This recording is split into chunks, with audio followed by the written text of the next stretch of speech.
La gestion de trésorerie est-elle un levier de performance sous-estimé? C'est le sujet qui va nous animer à présent dans l'œil de l'expert. Et pour cela, nous avons le plaisir d'accueillir Cédric Guaran. Bonjour Cédric Guaran. Bonjour Nicolas. Vous êtes directeur général d'Uzès Gestion et c'est votre conviction. La trésorerie d'entreprise est souvent sous-exploitée. Pourquoi cette conviction?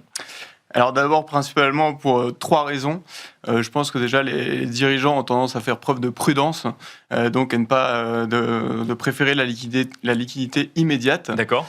Deuxièmement, je pense que c'est par manque de temps et d'expertise, donc c'est assez secondaire dans les sujets qui viennent. Bien sûr. Et enfin, par habitude, c'est assez récent que les taux soient rémunérateurs, donc c'est relativement récent pour les trésoreries d'entreprise que ce soit rentable. Qu'est-ce qui existe aujourd'hui comme solution pour placer sa trésorerie justement face à ces trois contraintes que vous venez de nous donner?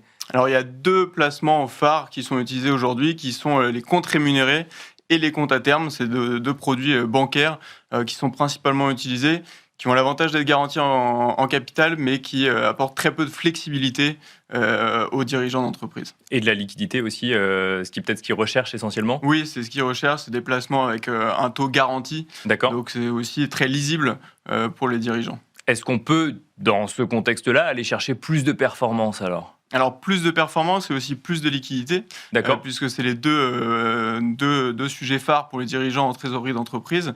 Donc, c'est les produits, par exemple, comme les SICAV monétaires, qui peuvent apporter un peu plus de rendement et plus de flexibilité, ou les fonds obligataires court terme, qui eux aussi ont tout à fait en gestion de trésorerie. Donc, vraiment, c'est ces deux autres produits qui peuvent se coupler ou remplacer les produits bancaires qu'on a évoqués précédemment. On peut peut-être rentrer dans le détail de chacun des deux. La SICAV monétaire, quelle stratégie quand on parle de, encore une fois, trésorerie d'entreprise?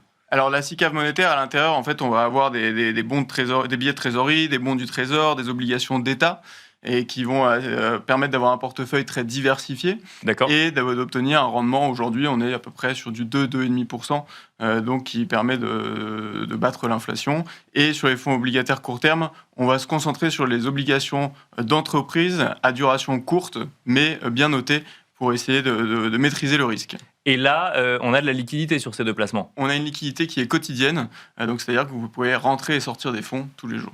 Est-ce que quand on place sa trésorerie d'entreprise, il faut forcément réfléchir court terme et besoin de liquidité immédiat? Non, pas du tout. Vous pouvez voir beaucoup plus long terme. Il y a des trésoreries d'entreprise qui ont 5-8 ans devant eux. Donc, dans ces cas-là, le champ des possibles s'ouvre et vous pouvez investir sur des produits structurés à capital garanti, des produits structurés à capital protégé.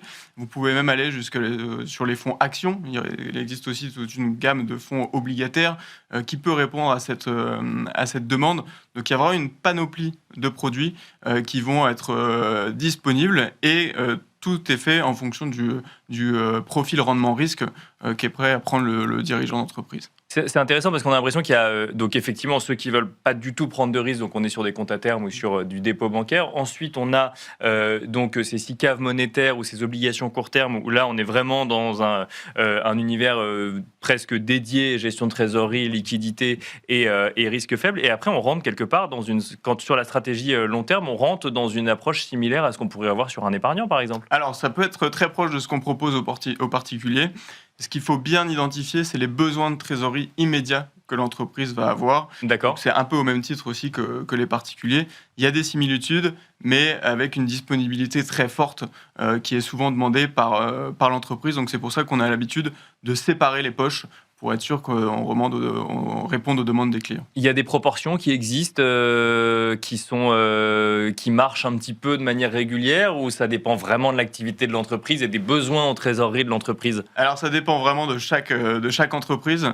Il y en a qui ont besoin de trésorerie immédiate très forte. D'accord. D'autres où vous allez avoir une besoin de liquidité dans les 3 ou 4 ans pour un projet à financer.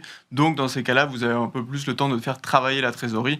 Donc c'est bien un cahier des charges qu'on fait avec l'entreprise en amont qui est particulièrement important pour répondre le mieux possible à ces sujets. Dernière question, est-ce que toute typologie d'entreprise peut être amenée à placer sa trésorerie? Est-ce qu'il faut forcément être une grande entreprise ou une grande ETI pour placer sa trésorerie, ou est-ce qu'une PME peut mettre en place une stratégie de placement de trésorerie? Toute entreprise, à partir du moment où une personne morale peut placer sa trésorerie d'entreprise, vous pouvez avoir des cabinets d'avocats, vous pouvez avoir des syndics d'immeubles, des entreprises, des PME. Tout le monde est éligible au placement de trésorerie et c'est souvent ce qui est oublié d'ailleurs. Merci Cédric Guarand de nous avoir accompagnés sur donc l'œil de l'expert dans Smart Patrimoine. Je rappelle que vous êtes directeur général d'Usage Gestion. Merci beaucoup. Merci.